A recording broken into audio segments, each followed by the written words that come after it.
शाम का मौसम अच्छा होने लग गया है ना। एक्चुअली मुझे गर्मी कभी भी पसंद नहीं थी। मुझे याद है जब मैं छोटी थी ना, तो माँ रोज़ शाम को खेलने जाने से पहले मुझे रूह अफ़ज़ा पिला देती थी, और वो आदत मेरी कॉलेज में भी नहीं छूटी। रोज़ शाम को बाहर जाने से पहले मैं रूह अफ़ज़ा बना के पी लेती थी, और कभी कभी तो मूवी देखने जाना हो ना, तो उससे 5 मिनट पहले मैं रूह अफ़ज़ा बना के पी लेती थी। ईशा हमेशा मुझे कहती थी, यार ये क्या है, ऐसा लगता है कि अगर तुमने कभी रूह अफ़ज़ा नहीं पिया तो सारी दुनिया ही ख़त्म होगी। बस यही एक चीज़ है जो मैं कभी भूल नहीं सकती। कभी कोई बहन जो नहीं थी मेरी, जब ईशा से मिली तो ऐसा लगा जैसे वो मिल गया हो जिसे मैं बचपन से ढूंढ रही हूँ। एक्चुअली शुरू में तो मुझे समझ ही नहीं आई कि आखिर हुआ क्या है। फिर एक दिन मैं नींद में से उठ गई। मैंने अपने साइड वाले बेड पे देखा तो वो खाली था। मैं 10 मिनट तक बेड को ही देखती रही।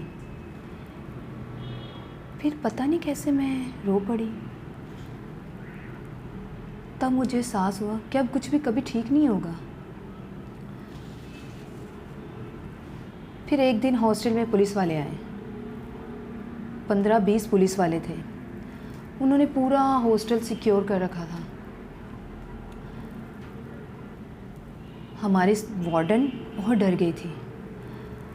जब मैं कमरे में गई तो उन्होंने मुझे ऐसे देखा जैसे कोई मुर्दा इंसान ज़िंदा हो गया।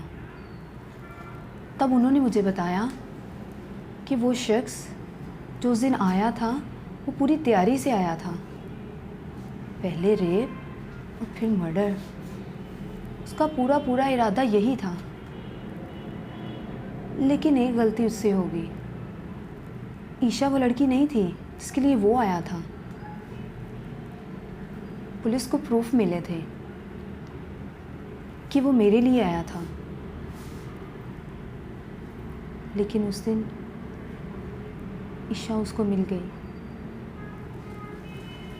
सब कहते हैं कि तुम कितनी लकी हो कि तुम बच गई, लेकिन मैं ये सोचती हूँ कि अगर उस दिन ईशा वहाँ ना होती तो वो बच जाती। मैं जब भी आंखें बंद करती हूँ ना, तो मुझे वैभव का चेहरा नज़र आता है। वैभव ईशा का छोटा भाई है। बचपन में ही उसकी माँ गुजर गई थी और उसने अपने भाई को माँ की तरह पाला था। लेकिन मुझे ऐसा लगता है कि ये जो कुछ भी हुआ है, वैभव ने एक बार फिर अपनी माँ को मेरी वजह से खो दिया है। पता है, इस बार राखी पे वो मेरे पास आया और कहता है, दीदी मुझे राखी बांधोगी ना? And I did it, but I have lot of guilt in my heart. पर मैंने डिसाइड कर लिया है कि मैं ईशा और वैभव के लिए ज़रूर कुछ करूँगी। मैं ईशा को इंसाफ ज़रूर दिलाऊँगी।